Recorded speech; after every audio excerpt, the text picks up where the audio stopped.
नमो अरिहन्ताणं नमो सिद्धाणं नमो आयरीयाणं नमो वज्रायाणं नमो लोय सव्यसाहूनम्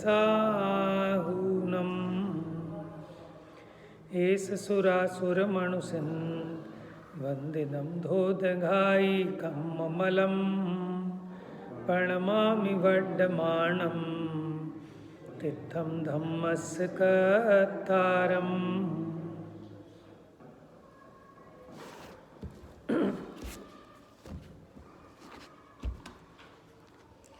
तो कल यहाँ प्रवचन सार जी में अपनी चर्चा कुछ उत्सर्ग मार्ग की, अपवाद मार्ग की मैत्री, उसके संबंध में हुई थी। देखो, ये जीव को विचार करना है कि कब मुझको अपवाद मार्ग का आश्रय लेना, कब मुझको उत्सर्ग मार्ग का आश्रय लेना। अगर अकेले कठोरता ही करोगे तो शरीर नष्ट हो जाएगा, तो संयम का घात भी हो जाएगा। और खाली शरीर नष्ट ना हो इसी पे ध्यान रखो और आपका मूल संयम का ही घात हो जाए तो फिर इस देह को बचा के क्या करोगे, है ना। तो मुनिराज उत्सर्ग और अपवाद इन दोनों की मैत्री पूर्वक अपने मोक्ष मार्ग को साधते हैं। आइए गाथा नंबर 232 से मोक्ष मार्ग का प्रज्ञापन प्रारंभ हुआ था। गाथा देखते हैं फटाफट, पेज नंबर 430।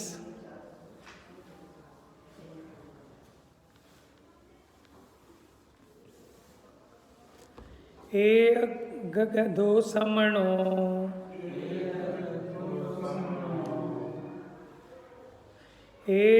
गधो समणो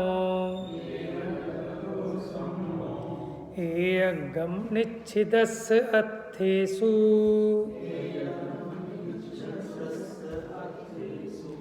निच्छित्ति आगम दो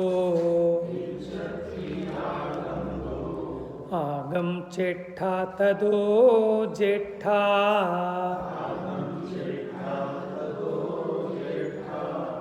ये बहुत फेमस सुक्ति है, आगम चेठा तदो जेठा,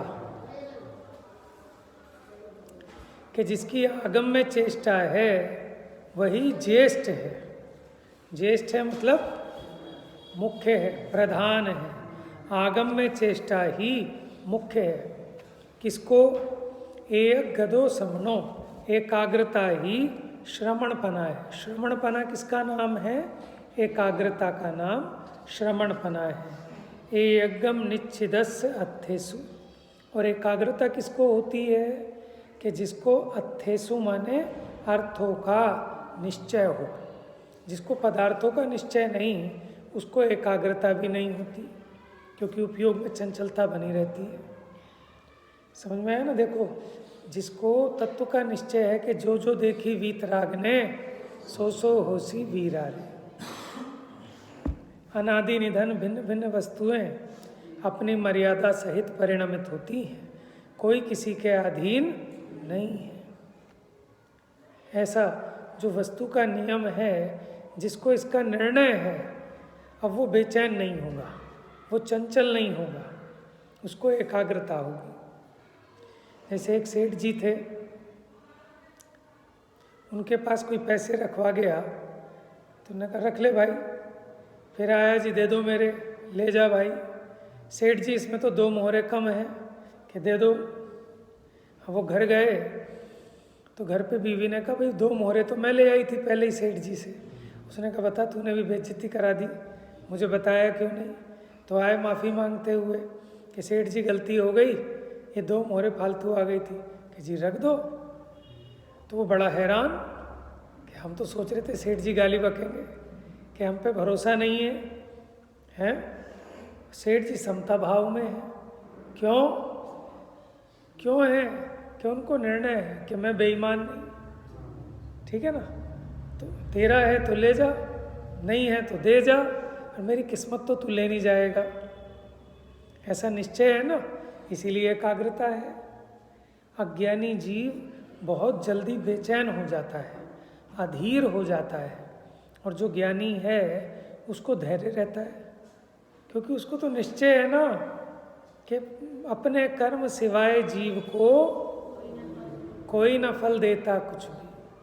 ठीक है, निजायु क्षय से मरण हो, ये बात जिनवर ने कही, तुम मार कैसे सकोगे जब आयु हर सकते नहीं।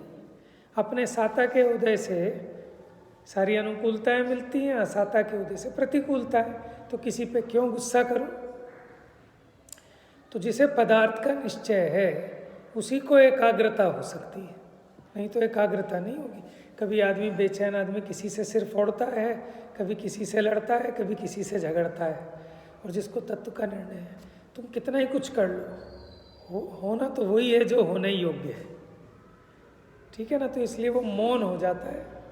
धीरे धीरे जितना जितना ज्ञान बढ़ता जाता है उतना उतना शांत होता जाता है ना। उथलापना, जैसे कोई वो कहते हैं ना कि थोता चना बाजे घना, क्या मतलब है? अधजल गगरी छलकत जाए, कि जो पूरा भर जाता है वो शांत हो जाता है, जो थोड़ा कम होता है ना उसी में छलकता है ज़्यादा, और जो थोथा चना है वो बजता ज़्यादा है, बजा के पता लग जाता है। इसीलिए जब तक एक दार्शनिक ने कहा कि जब मैं कुछ नहीं जानता था तो मैं ऐसा मानता था कि मैं सब कुछ जानता हूँ। किसी भी अज्ञानी से बात करो, सब अरे इसमें क्या है, हमें सब पता है, ये सब बेवकूफ़ हैं जो बैठते हैं, ये सब हमें पता है, क्या बात। ठीक है, जब थोड़ा सा जाना तो उसे समझ में आया मैं बहुत कुछ नहीं जानता, कुछ जानता हूँ। लेकिन जब और समझ में आ गया तो उसे समझ में आया कि मैं तो बहुत कम जानता हूँ, और जब और ज़्यादा जान लिया तो समझ में आया मुझे तो कुछ भी नहीं आता। समझ में आया नहीं, ज्ञानी की पहचान है। तो ऐसे ही ये जीव धीरे धीरे जितना जितना इसका तत्व का निश्चय होता जाएगा उतना उतना शांत होता जाएगा। जो बहिर्मुखता है वो कम होती जाएगी, अंतर्मुखता बढ़ती जाएगी। कि बोले बिगाड़े कौन सो, हम तो ठहरे अपने मौन सो। दिन दो के मेहमान जगत में, बोले हम तो भैया मेहमानी में आए हैं, काहे को किसी से झगड़ा करें। आप अपने साधु के यहाँ गए हो किसी फंक्शन में, वहाँ कोई बुरा आदमी रहता, कोई अच्छा आदमी रहता, आप झगड़ोगे किसी से, हमें क्या है, हम तो 2 दिन के लिए आए। समझ में आया? तो जिसको ये निश्चय है कि इस पर्याय में कि 2 दिन के लिए आए, किराए का मकान है, अपना मान बैठे हो, तो फिर तो झगड़ोगे। और अगर आपको दिखेगा कि किराए का ही है, खाली करके जाना है, तो बेचैनी नहीं होगी।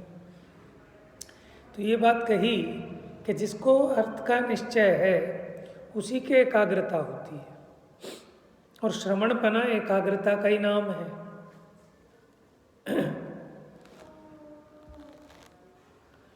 हाँ, और पदार्थों का निश्चय किससे होता है? निश्चित्ति आगम 2 के आगम के द्वारा पदार्थों का निश्चय होता है। ठीक है, बिना आगम के आप वस्तु के स्वरूप को कैसे जानोगे? आगम क्या होता है? आप्त द्वारा कथित, गणधर द्वारा गुंथित और मुनियों के द्वारा मनन किया गया, वो है आगम। आगम का मतलब होता है आना, जो सर्वज्ञ भगवान से आई है बात परंपरा गुरुओं से, वो आगम है। आगम चेष्टा तदो जेठा, इसलिए आगम में चेष्टा मुख्य है। ठीक है, जेठा मैंने होता है बड़ा, मुख्य। तो क्या करना चाहिए फिर? श्रवणों को आगम में मुख्य रूप से चेष्टा करनी चाहिए। तो ये अपने को भी समझना चाहिए। जब मुनियों के लिए उपदेश है, हालांकि उनका तो मुख्य काम अपने ध्यान में लीन रहना है, लेकिन उनके लिए भी कह रहे हैं कि आगम में चेष्टा मुख्य है। ज्ञान और ध्यान, ये 2 काम है ना मुख्य बने। तो अपने को दान पूजा कहा है गृहस्थ का मुख्यपन है, ठीक है, वो तो बाहर की अपेक्षा हो गया दान और पूजा, क्योंकि ये गृहस्थी में रह रहा कमाता भी है, पापारंभ बहुत करता है, इसके उपयोग की स्थूलता होती है, तो दान पूजा मुख्य काम कहा गृहस्थ का। लेकिन उसके अलावा इसको अपनी बुद्धि को कंट्रोल करने के लिए, अपने मन को काबू में करने के लिए, क्योंकि मन काबू हो गया तो पांचों इंद्रियां काबू में हो जाएंगी, और मन अगर कंट्रोल में नहीं है तो फिर पांचों इंद्रियां भी खुली घूमती है, क्योंकि इन सबकी डोर मन के हाथ में है। और मन कैसे जीता जाता है? स्वाध्याय के बल से, मैंने वहाँ पे भी एकाग्रता। तो इसलिए अपने को भी मुख्यपने अधिक से अधिक गहरे से गहरा अभ्यास करना योग्य है। क्यों? प्रॉब्लम क्या है? अपने पास बुद्धि तो है बहुत, और सारी की सारी बुद्धि हम पाप विचार में लगाते हैं, खोटी जगह लगाते हैं, यहाँ हम बुद्धि लगाते ही नहीं। अब अगर यहाँ बुद्धि लगाएंगे तो बुद्धि सुलटने लगेगी, वहाँ का कम होने लगेगा। जब यहाँ रस बनने लगेगा ना, तो आपको धंधे में, अरे नहीं इसने का नुकसान है, उतने का नुकसान है, आप कहोगे छोड़ यार क्या बिगड़ता है, 10-20 हज़ार ऊपर नीचे, लेकिन अपने को तो यहाँ रस आएगा। तो जब यहाँ रस आने लगेगा तो स्वरूप की एकाग्रता बढ़ेगी, मन की चंचलता खत्म हो जाएगी। 5 इंद्रिय के विषयों में प्रवृत्ति, मैंने स्वाध्याय करने के कितने अनेकों लाभ हैं, जिसमें से 10 तो तत्काल लाभ गिनाए टोडरमल जी ने सम्यक ज्ञान चंद्रिका के प्रारंभ में, और रतनकरण श्रावकाचार्य में भी गिनाए। समझ में? 10 तो ऐसे लाभ हैं तत्काल के, कि जैसे यश की प्राप्ति विशेष होती है, बहुत पुण्य का संचय होता है।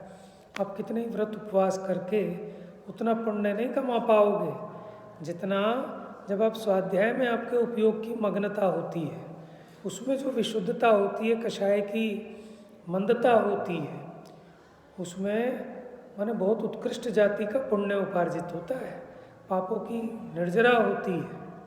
समझ में? सारा का सारा खेल तो उपयोग का है ना। व्रत उपवास में आपके उपयोग की विशुद्धता अधिक हो तो वहाँ आपको लाभ अधिक हो, है ना। तो जिसने इसको कंट्रोल कर लिया, सारा गेम इसका है ब्रेन का, तो जिसने अपने ब्रेन पे या मन पे, बुद्धि पे कंट्रोल कर लिया तो विश्व विजेता हो जाता है। खाली हाथों की ताकत से कुछ नहीं होता, ठीक है ना। जमाना माने इतिहास भी इस बात का साक्षी है कि बुद्धि, अकल बड़ी की भैंस, कि बुद्धि के दम पर है, शरीर में कमज़ोर हो, छोटे हो, हिटलर जैसे ने भी क्या तूफान मचा दिया था। समझ में आया? तो इसलिए यहाँ मोक्ष मार्ग में भी आगम में चेष्टा मुख्य है, क्योंकि आगम के द्वारा पदार्थों का निश्चय होता है, और पदार्थों के निश्चय से ही एकाग्रता होती है, और एकाग्रता का नाम ही श्रवणपना है। एकाग्रता का उल्टा क्या है? व्यग्रता। व्यग्रता, चंचलता, फैलाव। दुखी आदमी फैला हुआ होता है, ये उसका, वो उसका, वो उसका, वो उसका, और सुखी आदमी शांत रहता है, वो एक में, ठीक है। एक जगह आपका उपयोग होगा तो शांत होगा। आप एक साथ 4 काम करो, दिमाग खराब हो जाता है आपका, और सिर्फ एक ही काम है, उसी में आप लीनता है तो शांति होती है। लौकिक में भी सफलता का मंत्र यही है कि आप जब जो करें तब वही करें, दूसरा ना करें। लेकिन हम क्या करते हैं कि मोबाइल भी देख लें, गाड़ी भी चला लें, ठीक है, बात भी कर लें, तो क्या होगा? सर दर्द तो होएगा ही होएगा, बीमारियां भी लगेंगी, एक्सीडेंट भी होगा, आकुलता भी होगी, बेचैनी भी होगी, है ना, और काम भी गड़बड़ होंगे सारे के सारे। चलिए, तो ये हो चुका है अपना, ये तो अभी रिवीजन में है। अच्छा, आप ये जो आपके पास है ना, ये नहीं है, मैं हिंदी अनुवाद भी पढ़ दूंगा इसका, आपको भाव और स्पष्ट हो जाएगा।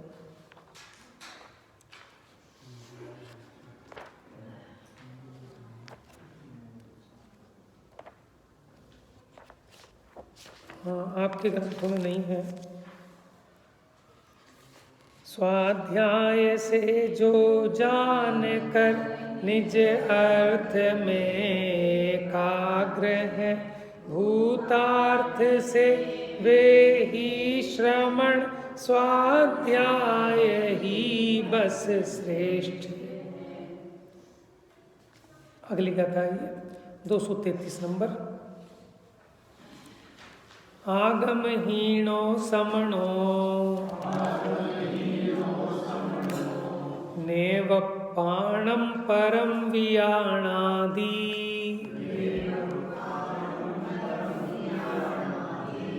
अविजानन्तो अर्थे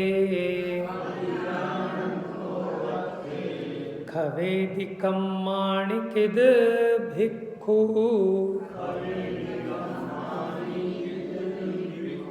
देखो, हम प्राकृत की गाथाएं इसलिए पढ़ते हैं कि डायरेक्ट कुंदकुंद आचार्य से बात हो रही है, समझ में आया ना। कुंदकुंद आचार्य ने जो गाथाएं लिखी वो यही है प्राकृत भाषा में। कैसे वो अपने शिष्यों को वर्बल चलता था ना, ज़्यादातर तो वर्बल चलती थी विद्या, ठीक है। अब जो मुख्य मुख्य ऐसी चीज़ें होती थी तो वो लिखित भी करते थे। तो क्या कह रहे हैं कुंदकुंद आचार्य, बहुत सिंपल सी और सीधी सी बात कहते हैं कुंदकुंद आचार्य।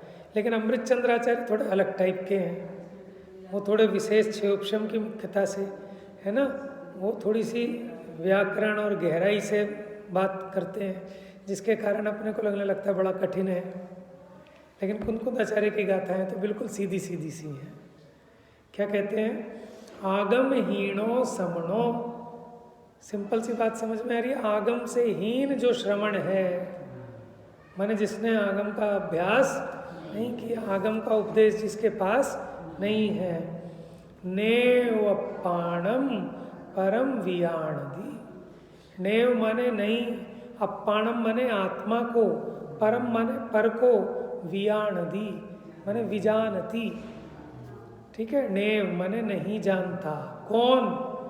कि जो आगम से हीन है, वो ना तो स्व को जानता और न पर को जानता। आगम से ही तो जाना जाता है कि मैं कौन हूँ।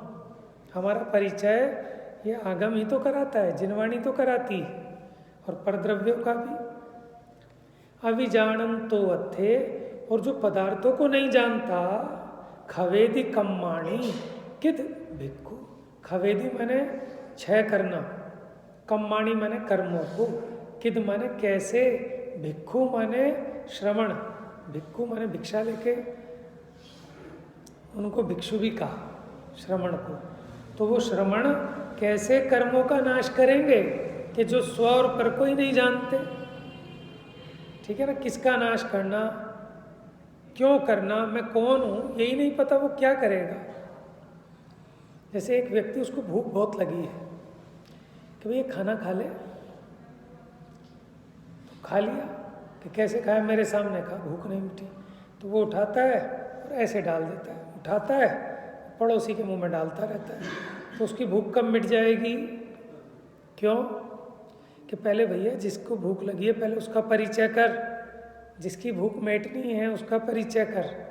तो प्रथम में प्रथम मैं कौन हूँ, मेरा क्या स्वरूप है, आगम से इसको जाने, फिर स्वानुभव से निर्णय करे, तब इसका दुख मिटे।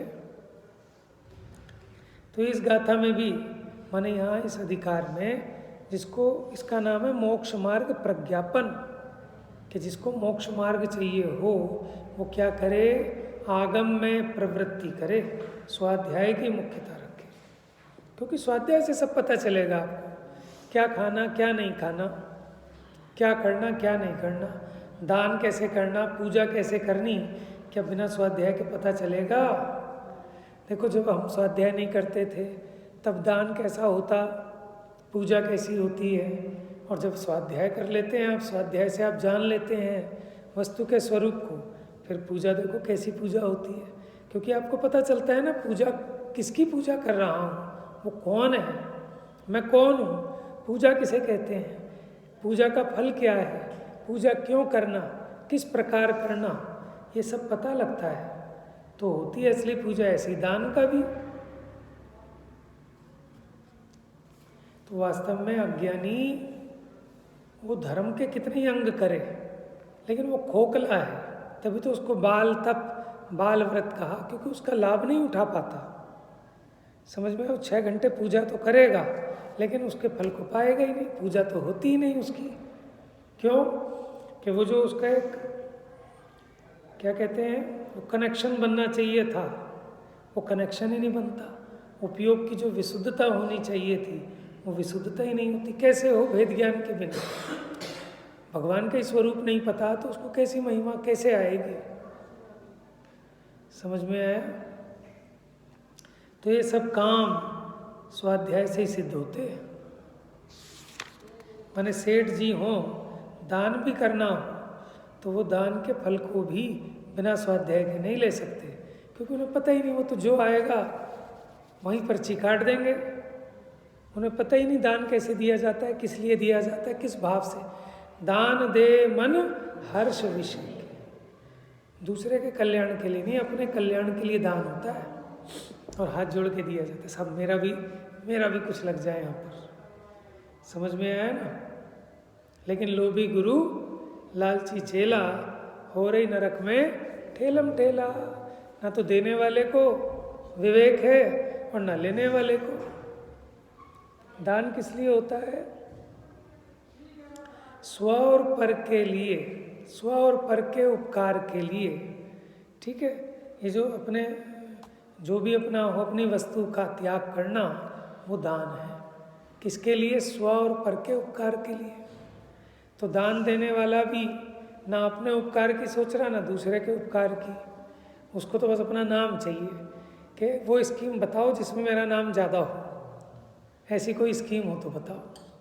उसको ये नहीं दिखता कि जहाँ उसका ज़्यादा लाभ हो, ठीक है, माने जहाँ उसका यूटिलाइजेशन ज़्यादा हो वहाँ आप लो, भले नाम हो ना हो। समझ में आया? तो वो दान के फल को कहाँ पाएगा? वो तो ठगा जा रहा है।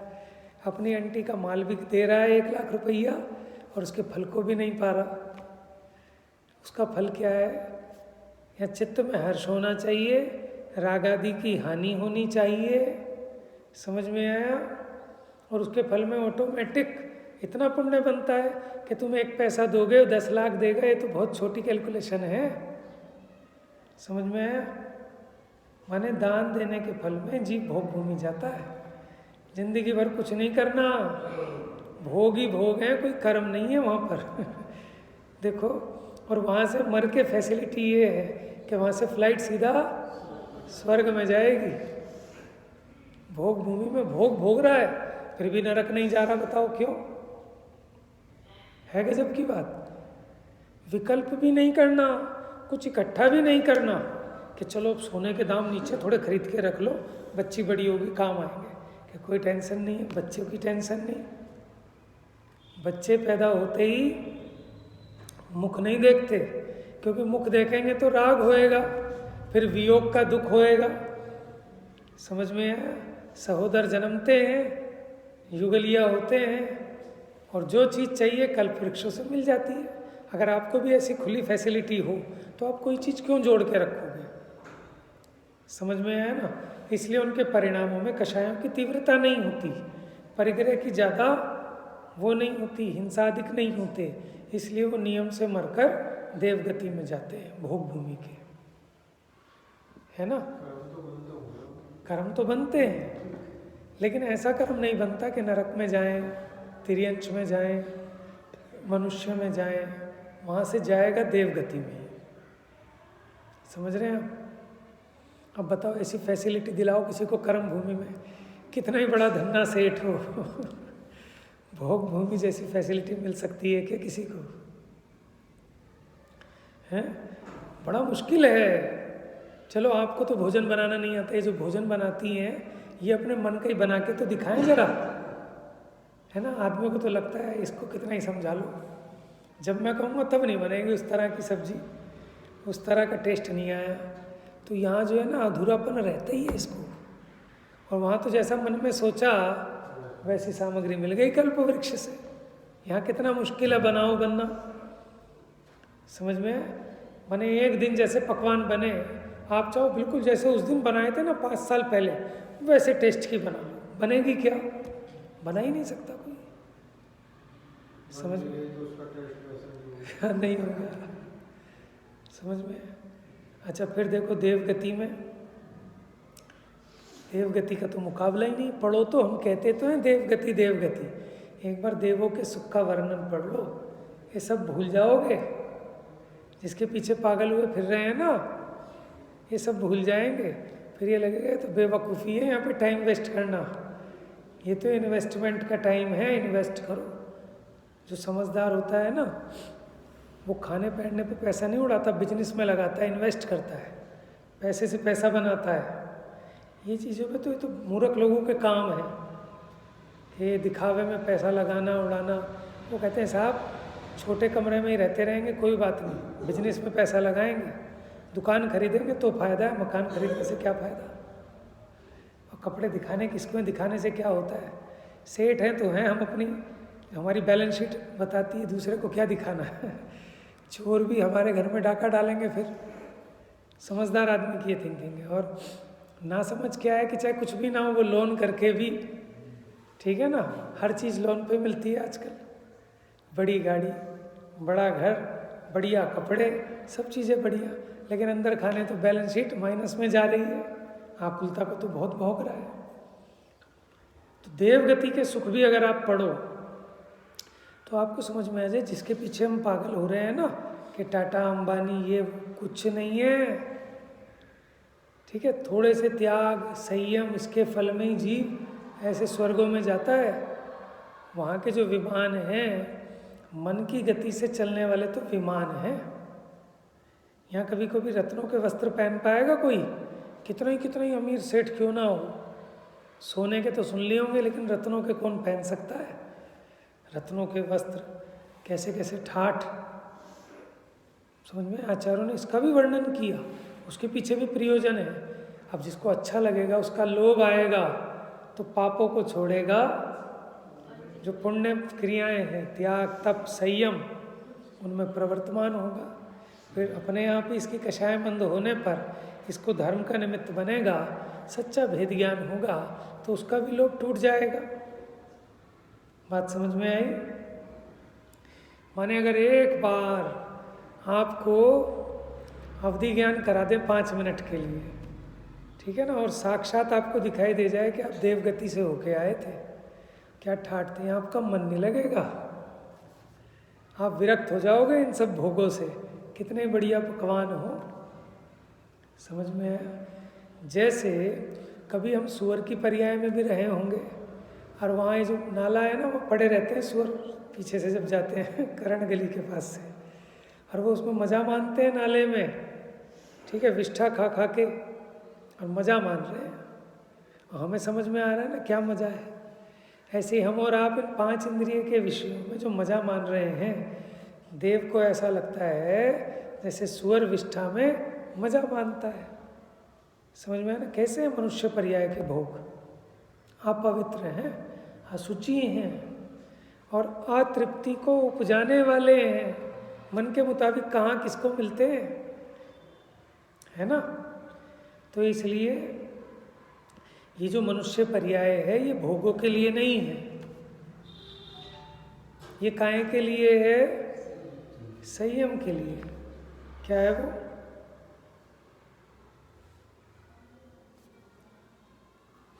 यह तन पाए महातप कीजे, या में सार यही है।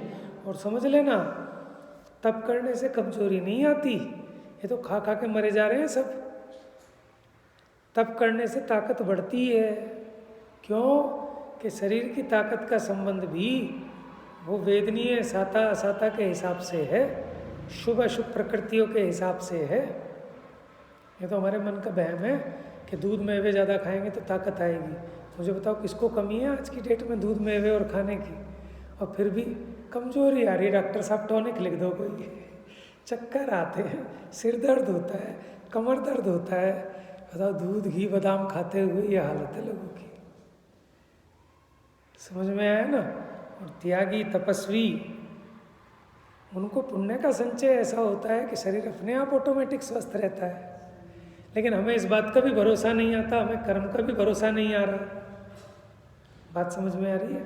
जिसको इतना भी भरोसा आएगा तो ये बाहर की कितने सारे पापों से बच जाएगा वो, इतने से श्रद्धान के बल पे। अगर उसको कर्म की भी श्रद्धा है तो झगड़े नहीं होंगे अब उसके किसी से कि नहीं भाई तू मेरा पैसा मार ही नहीं सकता, तू मार ही नहीं सकता मेरा पैसा, तू तो विद इंटरेस्ट दे के जाएगा। समझ में? इस भाव में नहीं तो अगले भाव में। समझ में आया? नहीं तो बंधुआ मजदूर बन जाता है घर में अपने। चलिए, तो देखो, इसलिए अगर हमें वस्तु का निश्चय हो तो सहजता रहती है, एकाग्रता होती है, राग द्वेष नहीं होते, समता भाव आता है, इसी का नाम चारित्र्य है। तो जो आगमहीन है वो श्रवण स्वपर को नहीं जानते। जो स्वपर को नहीं जानते तो यानी वो पदार्थों को नहीं जानते। जिसको पदार्थों का ही ज्ञान नहीं है तो फिर उसके कर्मों का क्षय कैसे होगा? भले ही वो क्यों ना भिक्षु हो, श्रवण हो तो भी। जो श्रवण आगमहीन है वे स्वपर को नहीं जानते, वे कर्म क्षय कैसे करें जो स्वपर को नहीं।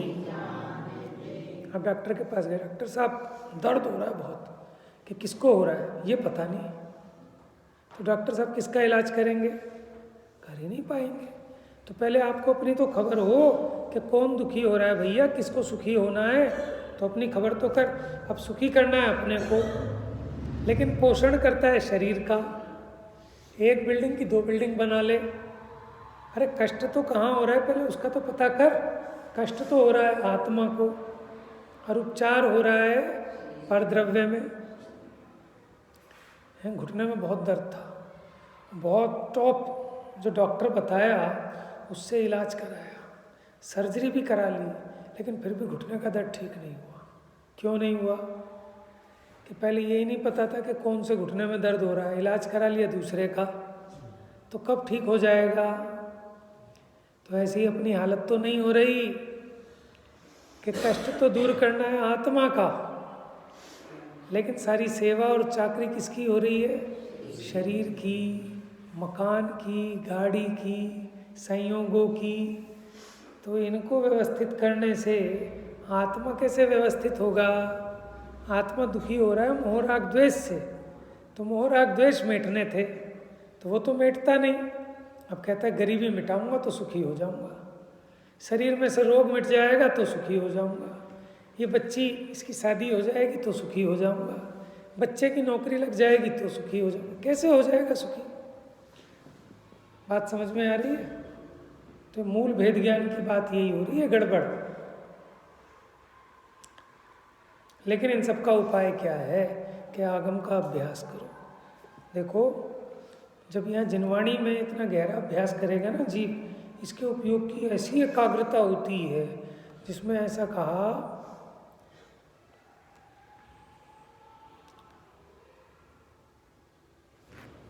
वो कौन सी निर्जरा कहते हैं उसको, गुणित क्रम में जो गुण श्रेणी निर्जरा होती है इसको। कब?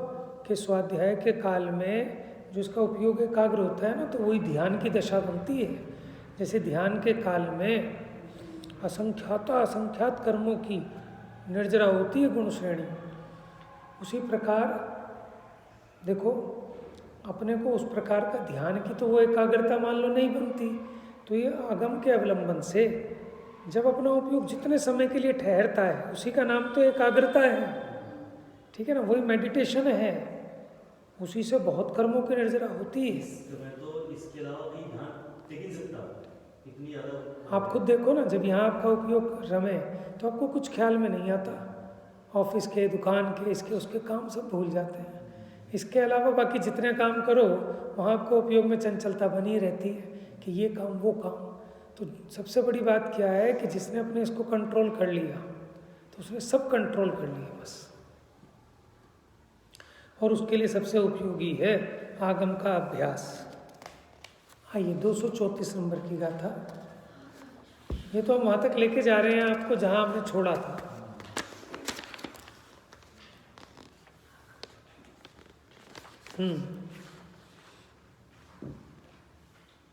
ये गाथा भी चल गई थी। 234 नंबर गाथा। आगम चक्षु साहू इंद्रिय चक्षुणी सर्वभूतानि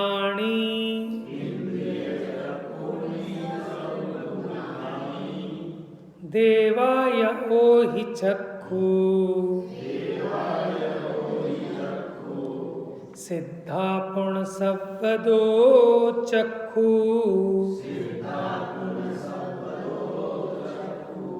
चक्षु माने क्या होता है? चक्षु, चक्षु किस अर्थ में? देखना।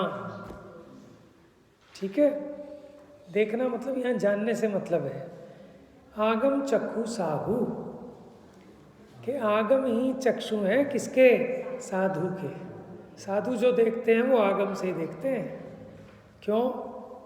क्यों उनको क्या दिखता है? कोई किसी का बुरा नहीं कर रहा। देखो सामने तो देख रहे हैं, पीट रहा है उसको, आगम से देख रहे हैं कि अपने कर्म सिवाय जीव को कोई न फल देता कुछ भी, और एक द्रव्य दूसरे द्रव्य को छूता ही नहीं है। ये दुखी हो रहा है अपने राग द्वेष कसाय से, समझ में? ये बातें कैसे दिखेंगी आपको? आगम से। 6 द्रव्य कहाँ दिखाई देते हैं? कर्म दिखाई दे रहे हैं किसको? लेकिन साधु को नजर आते हैं। अरे भैया इतने कर्मों का बंद हो गया, प्रतिक्रमण कर रहे हैं, गलती हो गई। कहाँ गलती हो गई? कि बैठ गए, पीछे से नहीं मारी, तो जीव दिख रहे हैं आपको। आगम चक्षु साहू के आगम को अपना नेत्र बनाओ तो दिखेंगे। आगम को नेत्र कौन बना पाएगा? कि जिसने आगम का अभ्यास किया हो। इंद्रिय चक्षुणी सर्वभूतानि, इंद्रिय चक्षु वाले हैं सर्वभूतानि। भूत, हम और आप सब भूत हैं। भूत माने प्राणी। तो जितने संसारी प्राणी हैं वो इंद्रिय चक्षु हैं, वो इंद्रियों से जानते हैं।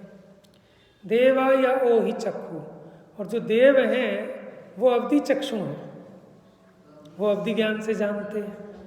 यद्यपि वो इंद्रिय चक्षु भी हैं, देव इंद्रिय चक्षु भी हैं, लेकिन अवधि चक्षु की उनके विशेषता है कि वो अवधि ज्ञान से बहुत कुछ जान लेते हैं। सिद्धा पूर्ण सव्वदो चक्षु, सिद्धा माने सिद्ध भगवान, सर्वतो सर्वात्म प्रदेशों से, क्योंकि उनको केवल ज्ञान है ना, तो सर्वात्म प्रदेशों से जानते हैं। ठीक है।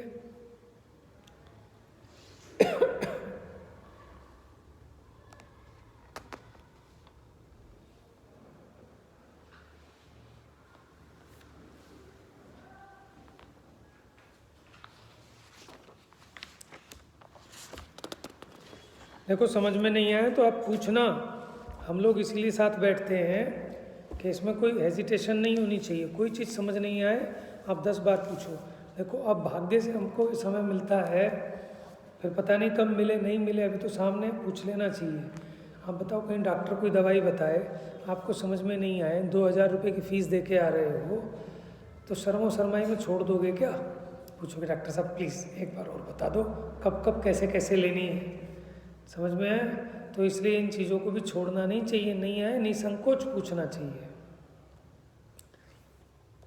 साधु आगम चक्षु इंद्रिय चक्षु तो सब लोक है, देव अवधि चक्षु और सर्वात्म चक्षु सिद्ध है।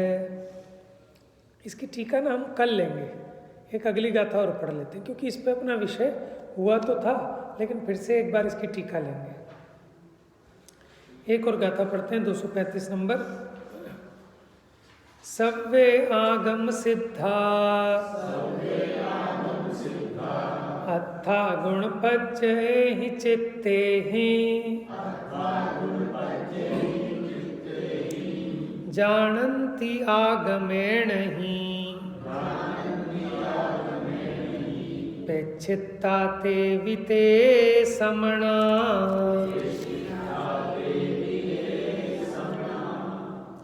सव्वे आगम सिद्धा अत्था, अत्था माने अर्थ, कि सभी पदार्थ आगम से सिद्ध होते हैं। नहीं तो आप सिद्ध करके दिखाओ। अब दिखाओ हमें पुद्गल परमाणु,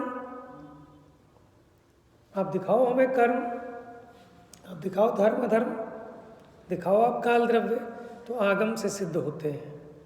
गुण पज्जयी चित्ते, कैसे हैं वो अर्थ पदार्थ, कैसे हैं गुण पर्याय से विचित्रवान है। जानन्ति आगमेण ही, तो उनका जानना आगम के द्वारा ही होता है। पेच्छिता, पेच्छिता माने प्रेक्षा, देखना, उसका देखना जानना आगम के द्वारा ही होता है। और जो ऐसा जानते हैं वे ही श्रमण हैं।